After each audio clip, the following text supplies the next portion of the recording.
everyone, welcome back to my channel. আজি মই আপোনালোকৰ ওচৰত আকৌ এটি নতুন ভিডিঅ' লৈ আহিছো। আজি মোৰ ৰেচিপিত আছে গন্ধ কচুৰ লগত মুৰ্গীৰ মাংসৰ ৰেচিপি, যিটো খাবলৈ বৰ সোৱাদ হয় আৰু শৰীৰৰ বাবেও বহুত উপকাৰী হয়। আপোনালোকে নিশ্চয় খাইছে। যদি খাইছে মোক কমেন্ট কৰি নিশ্চয় জনাব আপোনালোকৰ ৰেচিপিটো, আৰু যিবোৰে খোৱা নাই তেওঁলোকৰ বাবে মই এই ভিডিঅ'টো স্পেশালি লৈ আহিছো। মোৰ ভিডিঅ'টো সম্পূৰ্ণকৈ চাই ঘৰত নিশ্চয় বনাই খাব বুলি আশা ৰাখিলো, আৰু যদি ভাল পায় তেনেহলে কমেন্ট কৰি নিশ্চয় জনাব। বলক এতিয়া ভিডিঅ'টোলৈ যাওঁ।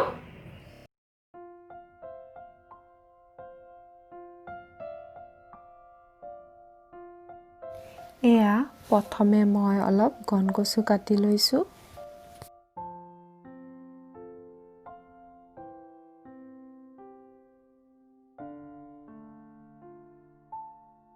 গন্ধ কচুখিনি কাটি মই ভালদৰে ধুই এতিয়া মই কচুখিনিৰ বাকলি গুচাই লওঁ।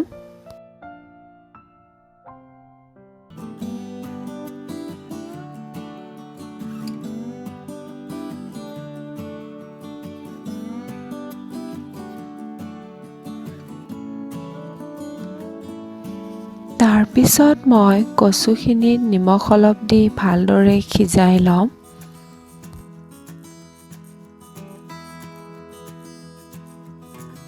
এতিয়া এফালে মই মাংসখিনি ভাজি ল'বৰ বাবে কেৰাহী এটা উঠাই দিছোঁ।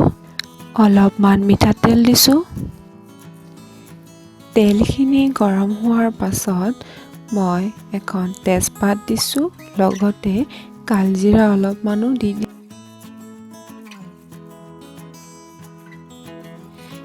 কাটি থোৱা পিঁয়াজখিনিও দি দিছোঁ আৰু অলপমান লৰাই দিছোঁ।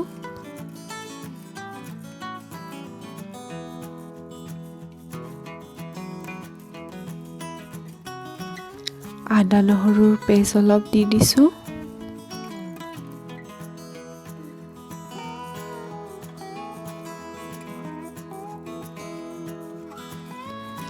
হালধি গুড়ি অলপ দিছোঁ।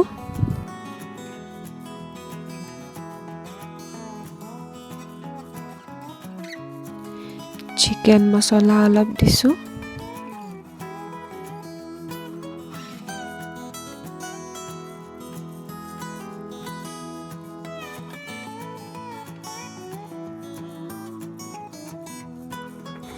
এতিয়া ধুই থোৱা মুৰ্গী মাংসখিনি দি দিছোঁ।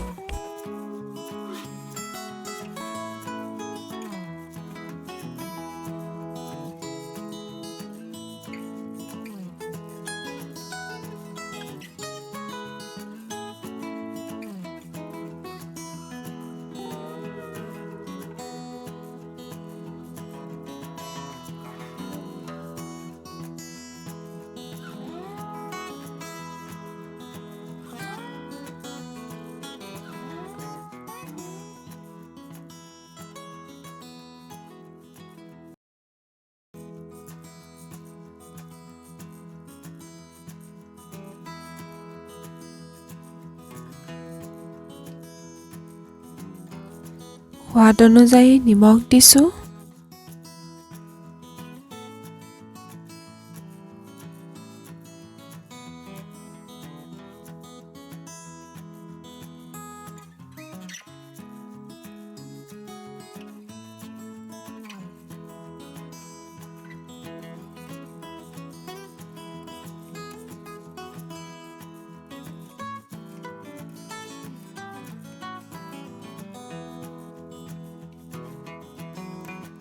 এতিয়া আলুখিনি দি দিছোঁ।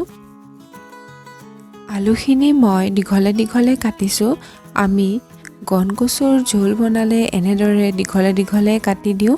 আপোনালোকে নিজৰ ইচ্ছা অনুযায়ী দিব পাৰে, ইয়াত তেনেকুৱা একো নিয়ম নাই।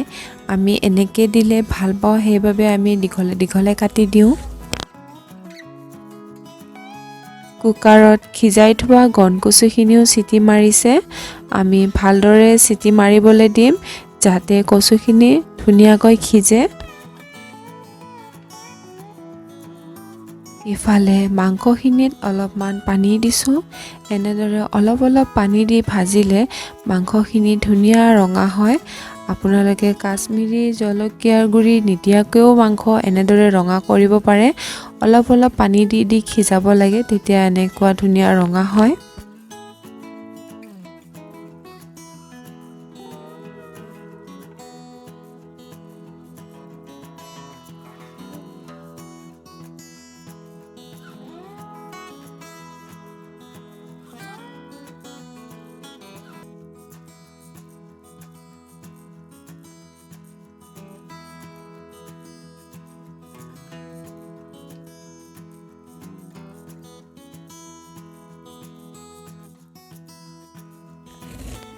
কুকাৰৰ চিটি খুলিলে এতিয়া আমি গণ কচুখিনি বাচন এটাত ওলাই লওঁ।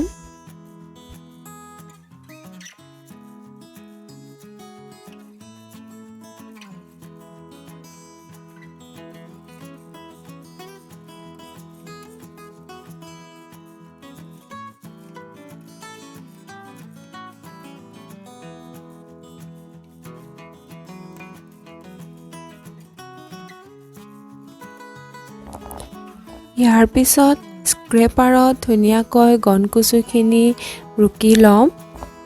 নহ'লে তেনেকৈ গণ কচুখিনি দি দিলে গণ কচুখিনি চুবাবলৈ অলপ দিগদাৰী হয়, সেইবাবে আমি এনেদৰে স্ক্ৰেপাৰত ধুনীয়াকৈ ৰুকি লওঁ।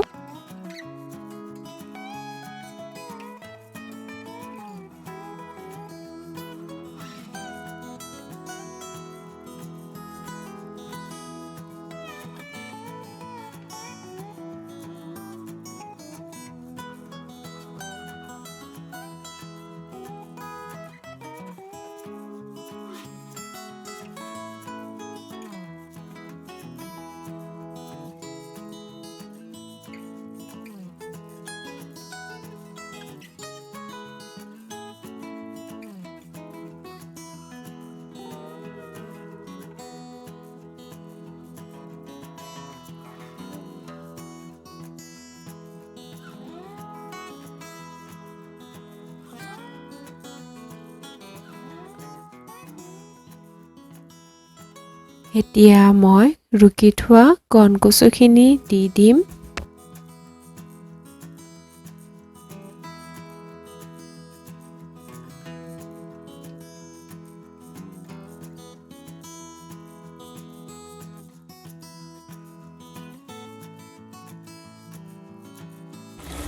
মাংসখিনি উতল অহাৰ পাছত অলপমান জোখত পানী দি দিছোঁ আৰু আকৌ এবাৰ ভালদৰে উতলিবলৈ দিম।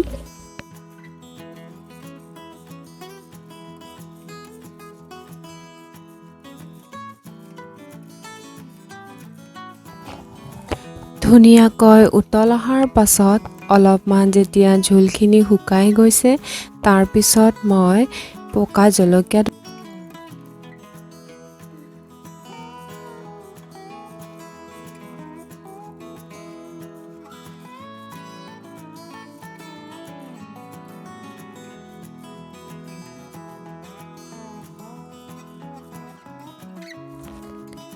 অলপমান গৰম মছলা দিছোঁ।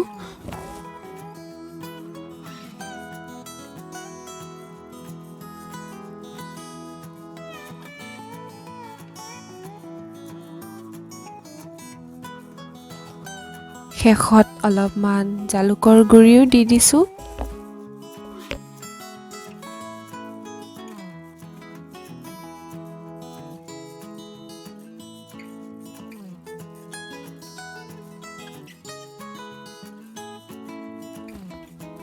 এয়া মোৰ গণ কচুৰ লগত মুৰ্গীৰ মাংসৰ ৰেচিপি হৈ গৈছে। খাবলৈ বৰ সোৱাদ হৈছিলে, নিশ্চয় ট্ৰাই কৰিব। আৰু যদি মোৰ ভিডিঅ'টো ভাল পালে তেনেহ'লে লাইক, শ্বেয়াৰ আৰু ছাবস্ক্ৰাইব কৰিব। লগতে বেল আইকনটো দবাই দিব, তেতিয়াহে মই যেতিয়াই নতুন ভিডিঅ' দিওঁ আপোনালোকে ন'টিফাই হৈ যায় আৰু মোৰ ভিডিঅ'বোৰ ধুনীয়াকৈ চাব পাৰে। সেইবাবে বেল আইকনটো দবাব একেবাৰে নাপাহৰিব। ভিডিঅ'টো চোৱাৰ বাবে ধন্যবাদ। আজিলৈ বাই বাই।